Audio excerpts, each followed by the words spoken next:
Pembagian masker ini bukan hanya dilakukan kepada pengguna jalan, namun juga menyasar rumah warga yang berdekatan dengan tempat pembuangan akhir atau TPA Antang. Sekitar 3.000 masker telah dibagikan dan akan terus dibagikan hingga kabut asap mulai menghilang. Pembagian ini bertujuan untuk menghindarkan warga menghirup langsung kabut asap akibat terbakarnya TPA Antang.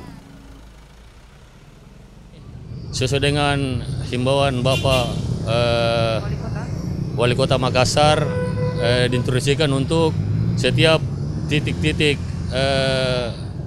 kena yang asap, kita diharuskan membagikan masker.